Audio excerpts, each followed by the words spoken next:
আসসালামু আলাইকুম, স্বাগতম সবাইকে পলিনোমিয়ালের ক্লাসে। পলিনোমিয়াল চ্যাপ্টারটাকে আমি টোটাল 3টা পার্টে ভাগ করছি, পার্ট 0, পার্ট 1 আর হচ্ছে পার্ট 2।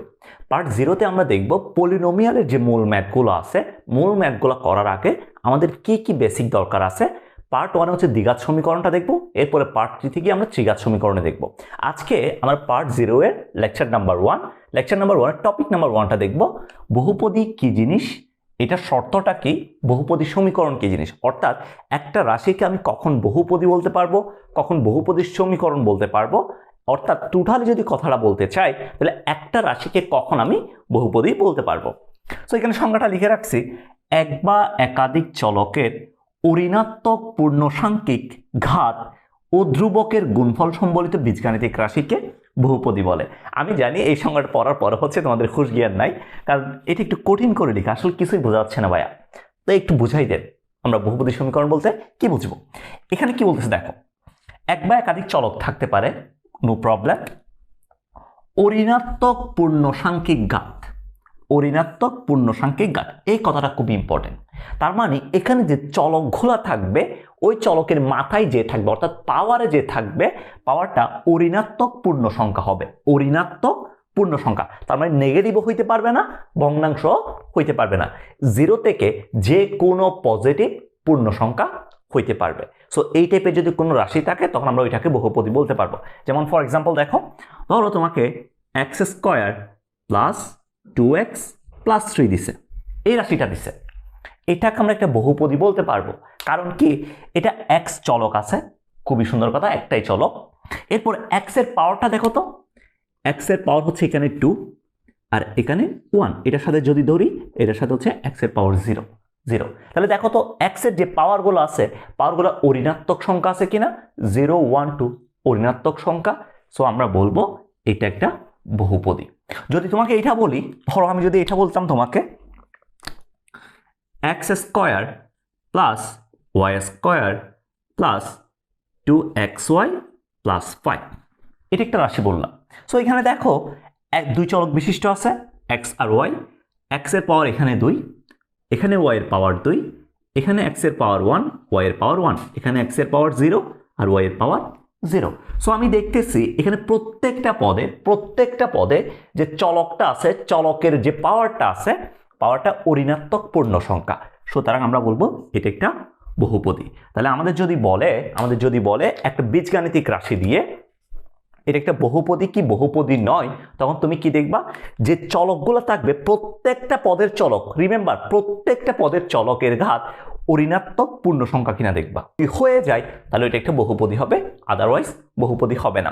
তাহলে আমি এখান থেকে দুইটা কন্ডিশন লিখতে পারি একটা বহুপদী হওয়ার জন্য, যে চলকগুলো থাকবে চলকের ঘাত ঋণাত্মক হইতে হবে প্রথমে, অর্থাৎ নেগেটিভ হওয়া যাবে না, এরপরে চলকের ঘাত পূর্ণ সংখ্যা হইতে হবে। এই দুইটা কথা মাথায় রাখবা, একটা হচ্ছে ঋণাত্মক আর একটা হচ্ছে পূর্ণ সংখ্যা। এটা প্রত্যেকটা পদের জন্য, প্রত্যেকটি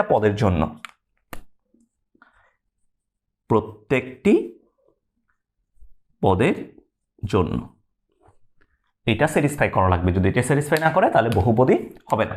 এবার আমরা কয়েকটা এক্সাম্পল দেখি।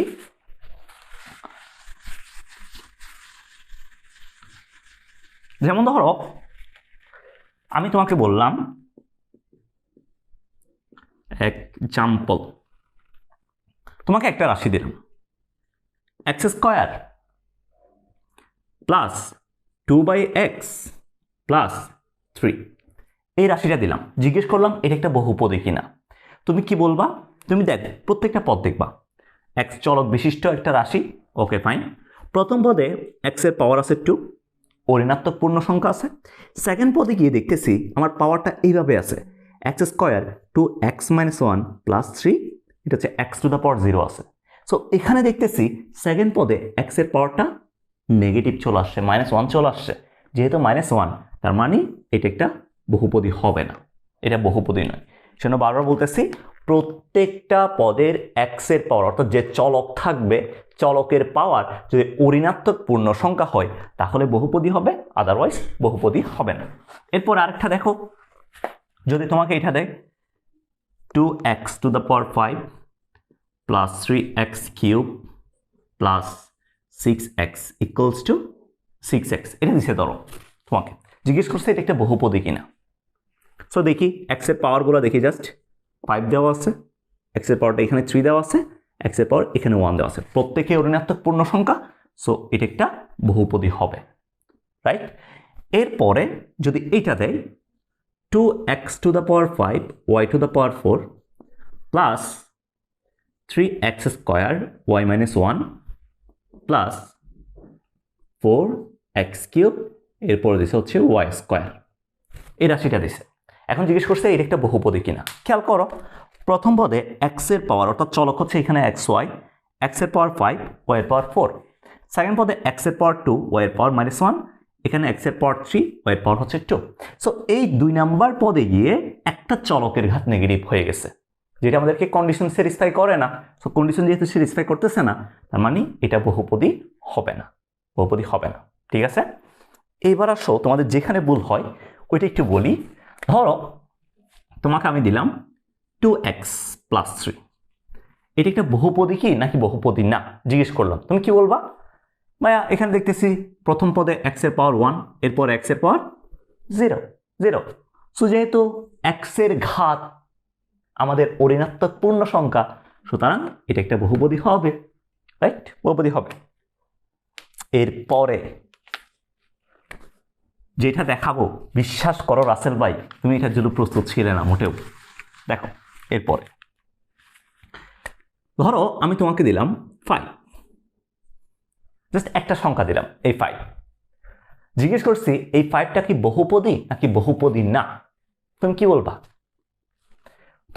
তুমি বহুপদীর জন্য জাস্ট চেক করবা চলকের ঘাত। সো এখানে কোন চলককে দেখতেছি না আমি, একটা কনস্ট্যান্ট আছে জাস্ট। সো কনস্ট্যান্ট যদি থাকে তার পাশে আমরা একটা চলক চিন্তা করতে পারি x to the power 0।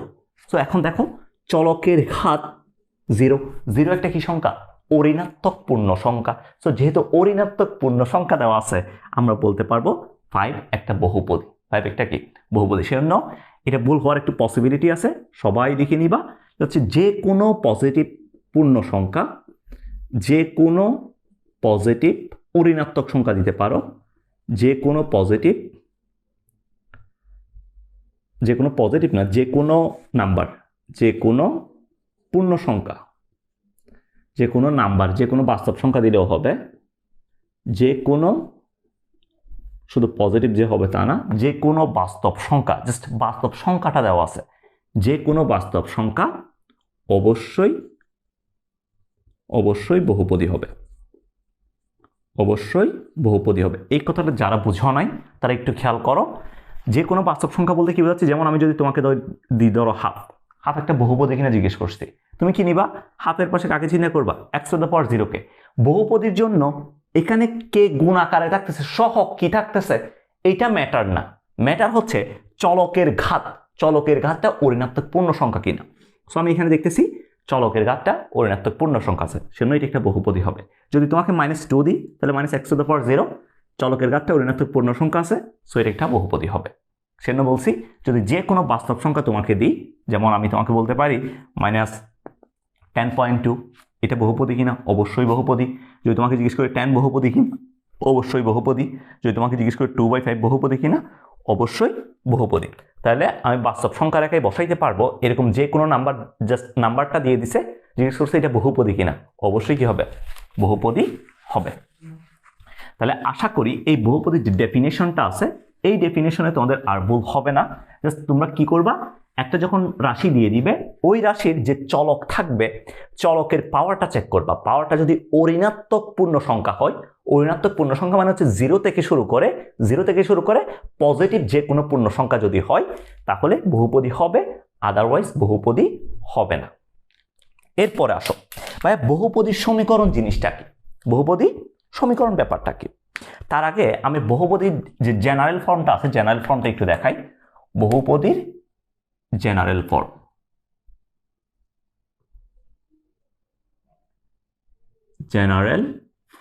অর্থাৎ বহুপদীকে জেনারেলি কিভাবে প্রকাশ করা যায়। ধরো তোমাকে একটা রাশি দিলাম x² + 2x + 3, এই রাশিটা দিলাম। এখন তুমি খেয়াল করো এই যে বহুপদীটা আছে, এই বহুপদীর মধ্যে চলকটাকে, এটা হচ্ছে x চলক, অর্থাৎ এটা x চলকের একটি বহুপদী,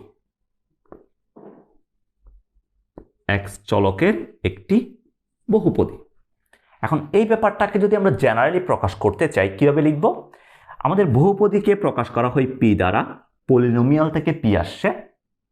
এরপরে এই পলিনোমিয়ালের আন্ডারে যে চলকটা থাকবে এই চলকটা ফার্স্ট ব্র্যাকেটের মধ্যে প্রকাশ করা হয় p অফ x দ্বারা। অর্থাৎ এটা মানে বোঝাচ্ছে p হচ্ছে x চলক বিশিষ্ট একটি পলিনোমিয়াল, p হচ্ছে x চলক বিশিষ্ট একটি পলিনোমিয়াল, p হলো x চলক বিশিষ্ট একটি বহুপদী, এটাকে প্রকাশ করবে। এবার তোমার যদি বহুপদীটা এই টাইপের থাকে x স্কয়ার 2xy প্লাস 3, ধরো এই বহুপদীটা আছে, এখানে কয়টা চলক? দুইটা, x এবং y চলক। এখন এটাকে কিভাবে প্রকাশ করব? এটাকে প্রকাশ করা হয় px, y দ্বারা। অর্থাৎ এটা মানে বোঝাচ্ছে xy চলক বিশিষ্ট p হলো একটা বহুপদী, p হলো xy চলক বিশিষ্ট একটি বহুপদী, xy চলক বিশিষ্ট একটি বহুপদী। তার মানে তুমি খেয়াল করো, আমার যদি একটা বহুপদী দিয়ে দেয়, এই বহুপদীর মধ্যে যতটা চলক থাকবে, আমরা যদি এটাকে জেনারেলি প্রকাশ করতে চাই বহুপদীটাকে, p এর মধ্যে যতটা চলক থাকবে ঠিক ততটা চলককে উল্লেখ করে দিব। যেমন আমি যদি তোমাকে এটা বলি px, y, z, এটা যদি বলি এটা সমান কি x, y, z চলক বিশিষ্ট একটা বহুপদীকে প্রকাশ করবে। ঠিক আছে?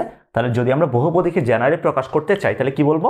p অফ x বা p of xy, p of xyz, অর্থাৎ যতটা চলক থাকবে আমি p এর পাশে করে ফার্স্ট ব্র্যাকেটের মধ্যে তাকে হান্দাই দিব। হান্দাই দিলে ওইটা হচ্ছে ওই চলক বিশিষ্ট কি হয়ে যাবে?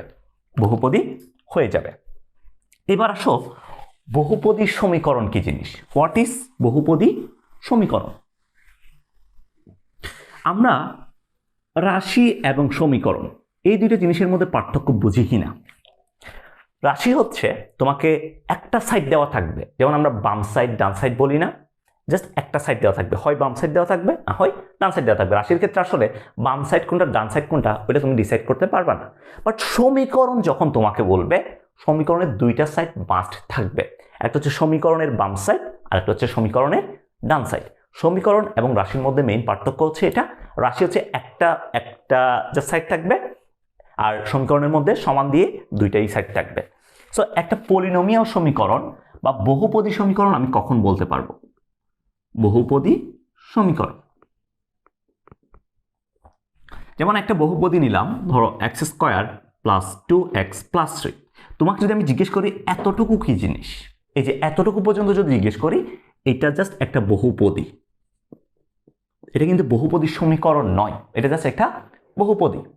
তোমাকে যদি আমি এরপরে গিয়ে এই বহুপদী সমান x square plus 2x plus 3 equals to সমান 0 দিয়ে দিই, তাহলে এখন যেটা তুমি পাবা এটাকে বলা হয় বহুপদী সমীকরণ।